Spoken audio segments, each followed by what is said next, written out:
La priorité, à mon sens, des musulmans de France, c'est l'introspection et non l'autosatisfaction. C'est-à-dire que il est en vérité facile d'arriver avec un discours tel que Yaka, faut que nous les musulmans, nous sommes des gens formidables, notre religion est formidable, mais comme l'ont dit certains intervenants au début de la journée, il y a bien souvent, trop souvent, malheureusement un décalage entre ce que l'on dit et ce que l'on fait en réalité. Donc j'ai voulu mettre le doigt par le biais de cette intervention qui est encore une fois équilibrer la pratique religieuse et la modernité. J'ai voulu en fait mettre le doigt sur les carences de notre communauté musulmane dans ce pays. C'est-à-dire que nous, notre problématique, c'est justement qu'on n'arrive pas à trouver cet équilibre et que bien souvent, on bascule entre deux extrêmes, le laxisme ou l'extrémisme. Et rares sont ceux qui arrivent avec des réflexions qui assument justement cet équilibre, cette pondération raisonnable, ce juste milieu entre un monde séculier, c'est-à-dire laïque, et un monde religieux, entre la mosquée et la cité. Je parle de la cité en général, je ne parle pas des banlieues. Entre les sphères de l'islam, notre religion et celle de la laïcité, le système dans lequel nous vivons. En général, la plupart des intervenants, d'une manière ou d'une autre, penchent soit vers l'un, c'est-à-dire un excès de zèle dans la religiosité, ou soit vers l'autre, une forme d'islam laïque. Je suis désolé de cet oxymore, mais c'est comme ça qu'ils l'appellent. Et lorsque je parle d'extrémisme religieux, je ne parle pas forcément des dérives violentes comme le takfirisme, etc. Il y a aussi parfois une forme d'extrémisme qui n'est pas violente. Et dans la plupart des cas, on assiste en fait à un espèce de conflit larvé où chacune des parties cherche plus ou moins secrètement à éliminer l'autre. C'est-à-dire que les personnes qui se revendiquent de l'islam ou de la religion de manière générale cherchent à faire disparaître le camp des gens qui ne croient pas ou des gens qui ne veulent pas manifester leur foi dans l'espace public, ou alors qui considèrent que la foi n'a pas à avoir d'influence dans la sphère politique. On l'a vu un petit peu dans la question des manifs pour tous ou d'autres questions qui nous concernent plus directement, comme les questions qui sont liées par exemple au halal dans les cantines, etc. Dès que les musulmans sont amenés à débattre avec des laïcs, j'en ai fait moi-même l'expérience, on m'a invité par exemple à un débat avec des gens de l'académie de Rouen justement. Il y avait aussi des gens du ministère, des éducateurs, des enseignants de l'éducation nationale. Il y avait une dame qui représentait la CAF et ils nous ont dit c'est un débat sur la laïcité. Donc en fait, dès le départ, avant même que ces gens-là sachent ce que j'avais à dire, j'étais direct dans le camp des gens qui ne sont pas d'accord en fait avec les autres. Avant même qu'on connaisse mon opinion, on a considéré qu'il y avait déjà débat. Pourquoi ? Parce que justement, on est dans une culture de l'affrontement, de la confrontation, et je pense qu'il faut justement apaiser les choses, et c'est un petit peu le but de mon intervention, mais en fait, en introduction, je dirais que d'abord, il faut reconnaître que ni l'un ni l'autre n'a les moyens d'atteindre ces objectifs. C'est-à-dire que ni les religieux ne parviendront à éliminer des concepts comme l'incroyance ou la laïcité, et ni les laïcs ne parviendront à faire disparaître totalement la religion de la sphère publique. Voilà. Un autre point qui me paraît essentiel en introduction, c'est de bien comprendre que nous autres musulmans, nous vivons en état de minorité dans un pays qui est majoritairement athée, chrétien, catholique, appelez-le comme vous voulez, mais en tout cas qui ne partage pas nos convictions. Et cette situation de minorité risque de durer très longtemps. Par conséquent, je pense que le premier réflexe que l'on doit avoir, c'est d'étudier nos textes pour savoir s'il n'existe pas des dérogations qui nous permettent justement de parvenir à cet équilibre. Et pour les gens qui ont un petit peu de notions dans les sciences islamiques, et en particulier dans le droit musulman, la jurisprudence et le fiqh, on se rend compte que la question de la dérogation, c'est non seulement l'une des questions les plus complexes, et en même temps l'une des questions les plus importantes. À tel point que il y avait un très célèbre savant qui s'appelait Sufyan al-Thawri, qui disait « Innama al-ilmu indana al-rukhsatu an al-thiqa, wa amma al-tajdid fa yuhsinuhu kullu ahad » C'est-à-dire que lui considérait, et d'ailleurs c'était un élève d'Abu Hanifa, même si c'était un grand muhaddith, comme quoi il n'y a pas vraiment de contradiction entre les deux écoles, mais c'est un autre sujet, il disait le savoir, le vrai savoir, en tout cas le savoir qui nous intéresse, c'est la dérogation en provenance d'une source fiable. Quant au rigorisme, tout le monde sait le faire. Tout le monde connaît le halal, le haram. Tout le monde sait dire ça. Tout le monde est capable de dire qu'on n'a pas le droit de boire de l'alcool, qu'on n'a pas le droit de manger du porc, qu'on n'a pas le droit, etc. Mais très peu de gens sont capables de dire que voilà, dans la situation qui est la nôtre, on a le droit de faire telle ou telle chose. Et la notion de dérogation est une notion centrale pour nous autres musulmans en France.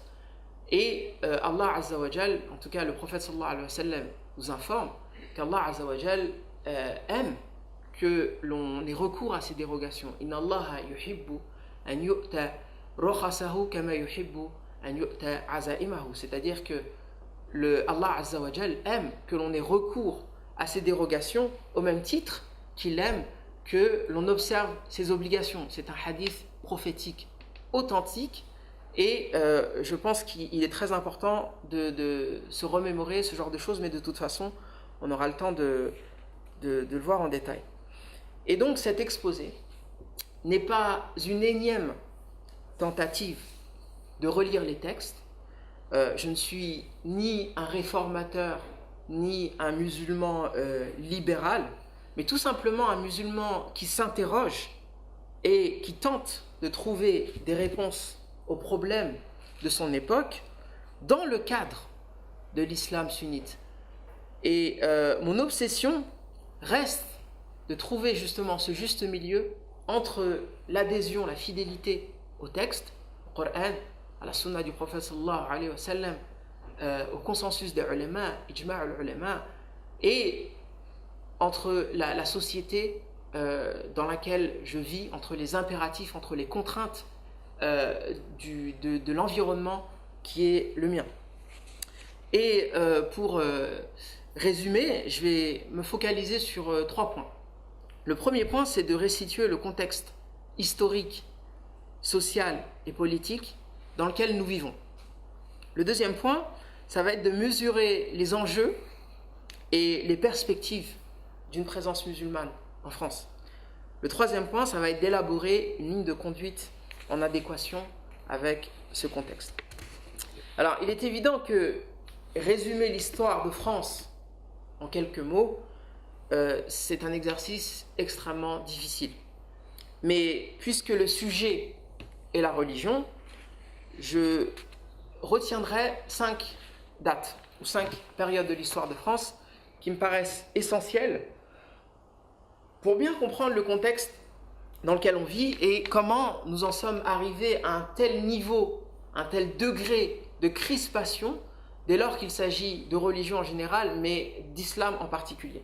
Le premier point qui me paraît important dans l'histoire contemporaine française, c'est, je dis contemporaine dans le sens où c'est pas l'Antiquité, hein, c'est pas le contemporaine dans le sens des années 1900 ou 2000, mais c'est le baptême de Clovis, aux alentours de l'an 500, 499, etc. En tout cas, bref, il y a une divergence entre historiens, ça ne nous intéresse pas beaucoup, mais beaucoup de gens ne le savent pas. La France est le premier pays d'Europe occidentale à voir un dirigeant embrasser le christianisme, ce qui lui a valu le titre de fille aînée de l'Église, ce qui en vérité n'est pas vrai, hein, parce que l'Arménie les avait précédés au IVe siècle, ensuite l'Éthiopie, etc. Mais peu importe, ils se sont un peu autoproclamés filles aînées de l'Église. Mais en tout cas, en Occident, c'est vrai que c'est le premier pays qui a embrassé le christianisme au niveau étatique.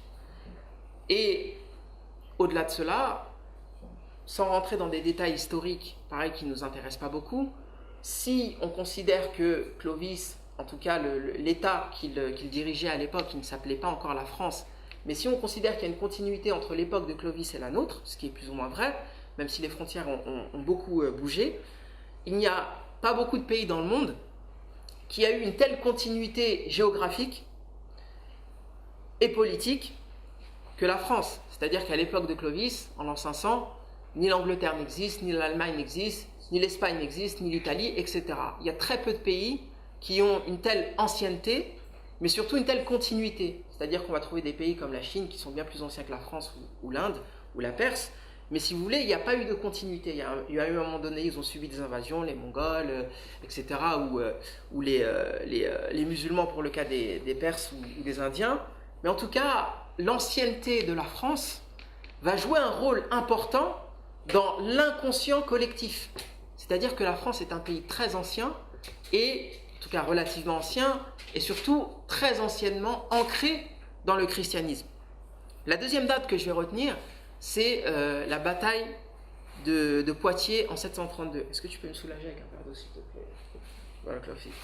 Donc la bataille de Poitiers, où là on voit un petit peu on arrive un peu au bout de ce processus de christianisation de la France, où une personne va défendre la chrétienté et va devenir plus ou moins le chouchou du pape, et va créer cette espèce de mythe de défenseur du christianisme qui va être un peu plus saillant à l'époque des croisades.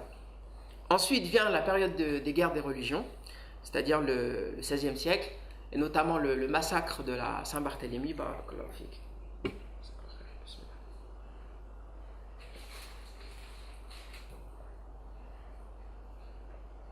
Donc le massacre de la Saint-Barthélemy en 1572, la révocation de l'édit de Nantes en 1685, bref, ce sont des dates, des événements qui sont extrêmement traumatisants pour la France. On a vu au début un petit peu l'expansion du christianisme, religion qui ne posait pas trop de problèmes à l'époque, mais là, on va rentrer dans une phase où la religion va être source d'instabilité politique qui va traumatiser pour de longs siècles les Français. Donc, on va dire, pas vraiment pour la première fois, mais on arrive à une période où la religion est source de problèmes, source de conflits, de guerre civile, donc de déchirement au sein même de la population, et ça va avoir d'une manière ou d'une autre une influence sur la suite de l'histoire de France. L'événement, j'ai fait un petit peu d'anachronisme, mais l'événement que j'ai oublié de mentionner, c'est les croisades évidemment, même si j'en ai parlé un petit peu rapidement, mais les croisades, l'époque à peu près entre le XIe et le XIIIe siècle, pendant 200 ans, la France va être à la tête encore une fois, de la défense de la chrétienté contre, vous savez tous, les Sarrasins, les musulmans, etc. Même si à la base c'est parti sur un malentendu, la profanation du Saint-Sépulcre et tout, mais ça va marquer considérablement aussi l'histoire de France, notamment avec Louis IX, le très chrétien roi de France, etc. Ensuite, le dernier événement, et non des moindres, qui normalement vient tout de suite après les guerres de religion, c'est ce que j'appelle la sécularisation de la France. On part de la Révolution française, 1789, jusqu'à la loi de 1905, plus ou moins. Enfin, on va dire c'est du travail un peu approximatif. Mais en fait, on rentre dans une période où la France décide de se séparer de l'un des éléments qui était le plus constitutif de son identité. Évidemment, ça ne va pas se faire facilement. Il y aura des périodes de restauration, des contre-révolutions, etc. Mais ça va se faire. On va arriver, après 1905, à un processus plus ou moins de pacification où les lignes, vous voyez depuis 110 ans maintenant, n'auront que très peu bougé.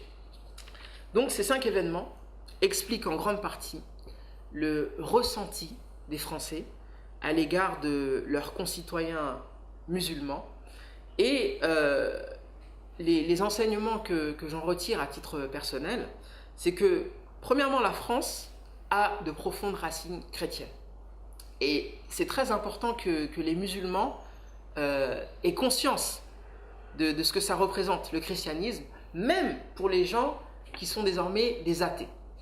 Mais je pense qu'il est plus ou moins injuste, lorsqu'on rentre dans des débats, vous savez, avec les chrétiens ou les laïcs sur la question de représentativité de l'islam dans la sphère publique. On compare deux choses qui ne sont pas en fait comparables. Deuxièmement, la France a mené des guerres majeures contre l'expansion de l'islam. Donc on a vu 732, la bataille de Poitiers, puis les croisades à partir de 1095, etc., etc. Troisièmement, la France a subi des guerres civiles et religieuses extrêmement marquantes, traumatisantes. Il y a eu l'élite française de l'époque, les Huguenots, qui étaient en général, qui étaient des protestants, qui ont quitté la France à cause de ces persécutions-là, et il y a eu un traumatisme par rapport à justement ces événements.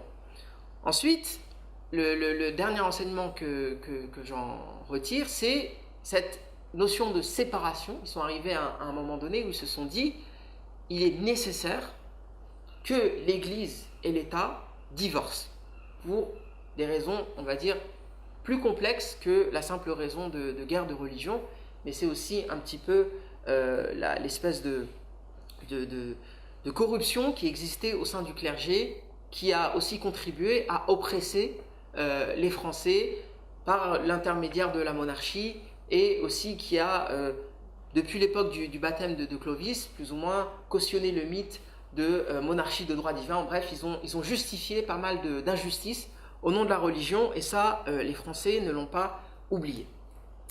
Donc, j'ai commencé par cette introduction, la question du contexte, pour qu'on ait, en perspective, ce qui va suivre. Le fait est que lorsque je prends parfois certaines positions vis-à-vis de notre attitude dans l'espace public français, etc., parfois, j'ai l'impression de ne pas être compris, en fait. Certains musulmans disent « oui, mais tu es laxiste, tu ne défends pas nos positions, etc. » Mais je pense que le fait d'avoir à l'esprit ce genre de contexte nous permet justement de nous resituer historiquement où en sommes-nous comparé à toute cette histoire.